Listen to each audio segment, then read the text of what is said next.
Russell Westbrook and the Lakers have the first possession. 24 remaining, 14 on the road, 10 at home for the Lakers. And it's the toughest schedule in the NBA. You take a look at who they're playing. Fadeaway, LeBron! It's a staple for him. And he creates some space with the fall-away. LeBron now 5-0 as the captain of the All-Star game and his team. And of course, he had the game winner on a shot similar to that. And there's Marcus Morris with AD, and then Stu with the Lakers going small. Had a spell where he didn't play a whole lot, but here he is getting the offensive rebound and connecting. Nice rebound by Dwight, and then almost a game. Last time these two teams met, that game winner, even LeBron had to tweet about it. Blocked by Dwight. He's got 2 in the first 90 seconds.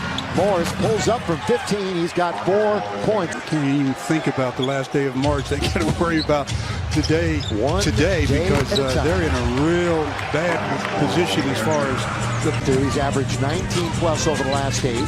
His scoring average of 16.2 is the best of his career, and they're asking him to do quite a bit. With the superstars out of the lineup, bank it in, use the equipment for Westbrook. But at least 3 more weeks. They said 4 weeks until he was going to be reevaluated, and that's when he was hurt last week. Dwight doing work on the board. Speaking of work. A good job of penetration. Zubac couldn't block it, but that just made it easy for Dwight to clean it up. Terrence Mann. Again, he's one of their top 20-point games all year, and they've come in the last 4 games.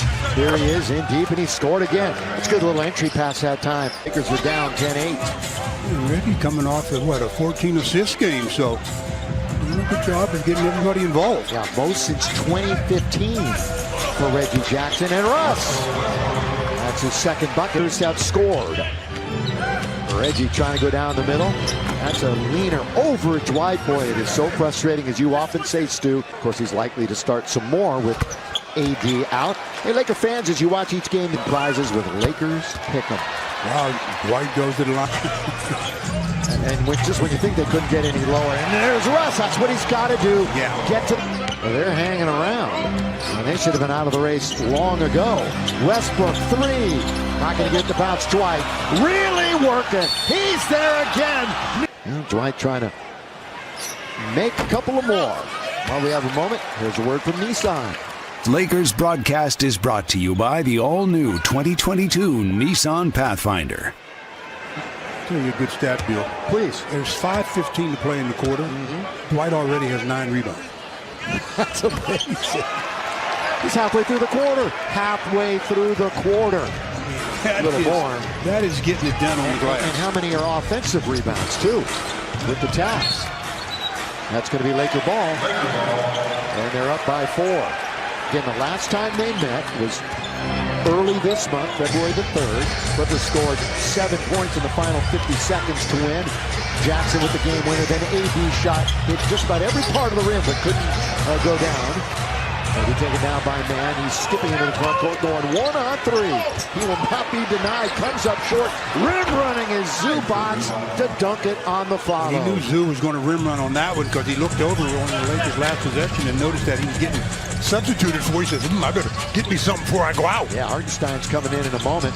Monk throws it up, and that's Malik scoring. A left-hand shot by Malik Monk. Again, Malik has played well offensively against his Clipper team. Played well offensively all year. That's a rainbow by Jackson. Now, they don't shoot a ton of threes, but when they do, they're good. They're the 4th best three-point shooting team percentage-wise in the NBA.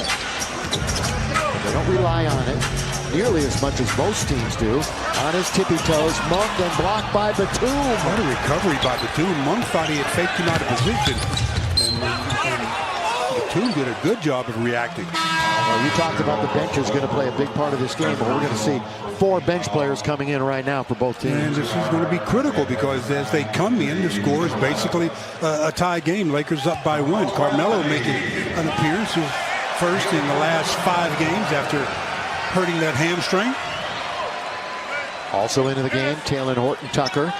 Into the game, Hartenstein and Luke Kennard, who had a career high threes made in their last game against Houston and came in second to Karl Anthony Towns over the weekend in Cleveland in the three-point shooting contest. The foul on Malik Monk there as Reggie Jackson gets some great penetration off the dribble. And as he tries to block the shot, he comes off the shot, maybe gets the arm, and official right on the spot. So Reggie with the chance to put the Clippers on top. You mentioned the 14 assists against Houston. That was a game that they walloped the Rockets 142-111 on February 17th. All right, injury update time, and Mike Trudell.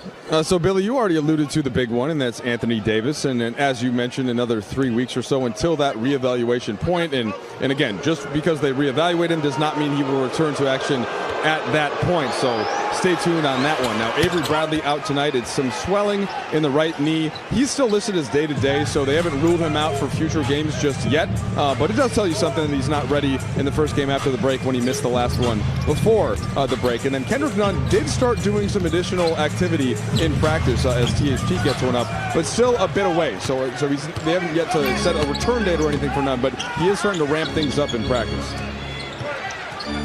Each sign that he's starting to ramp it up, but it's getting late. Well, you can see they run out on Kennard. Hartenstein, he missed that layup. Now Monk going the other way. Good bounce to Reeves. Reverse layup is good as he hits the deck after it goes down. It was a nice job by Malik Monk, though, pushing it right down the center of the floor and then with the bounce pass. Nice. I'll tell you what, that win over Utah, I know it's been, 8-9 days, but that's a nice carryover into tonight so far. Kennard, anywhere